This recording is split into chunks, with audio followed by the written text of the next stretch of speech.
Ito na ang balita sa garden natin. Bali maraming pagbabago yung nangyari.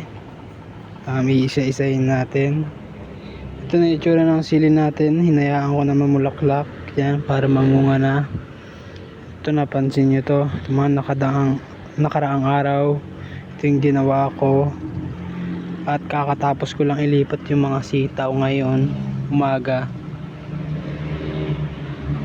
Ito naman kahapon, inabot na ng gabi dito matapos pati doon sa kabila.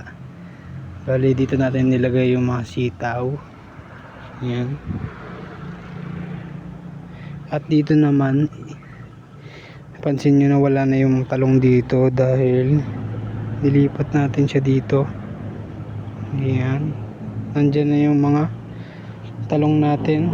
Nilagyan ko ng kahoy para meron silang suporta pag lumaki sila, at itatali ko na lang yung katawan nila dyan. Medyo malaki na rin sila ngayon. Ayan. Nilagay ko siya dito dahil naisip ko na ang unang plano kasi talaga lahat ng nasa gilid ay mga gumagapang. Dahil wala pa akong buto, dito muna sila nilagay. At yung may mga buto na ako nabilit na buhay ko na. So gagawin natin dito mga gumagapang ng mga gulay. Dito natin itatanim yun. Dito naman, ito na yung nakaraang ginawa ko. Bali ito nga yung nilagay ko kagabi.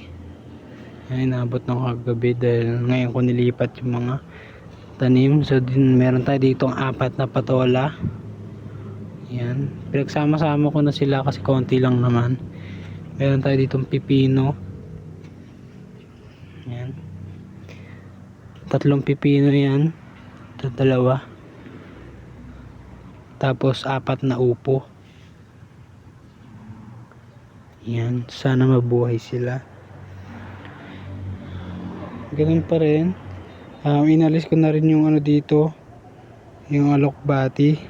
Nilipat na natin dun sa timba. Nilagay ko dun sa harap ng bahay. Medyo makalat pa kasi kakatapos lang. Yan.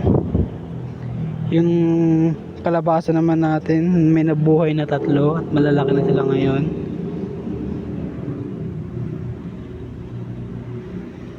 Yan. Yung gabi. Tapos ngayon lang din nilipat ko na rin yung 3 okra dito. Inaayos ko rin ito nakaraang araw. Yan, ganyan muna siya kasi kulang pa tayo sa lupa dahil nandun yung kukunin sana natin lupa. At dito din, kung napansin nyo, mas inaayos ko na dito. Pinantay ko na rin yan dito. Ito pa rin yung mga talong natin. Nakailang harvest na kami dyan. Yan. Pinantay at inaayos na natin dito lang talaga yung tipa. Yan. Yan update natin ngayon sa garden ko.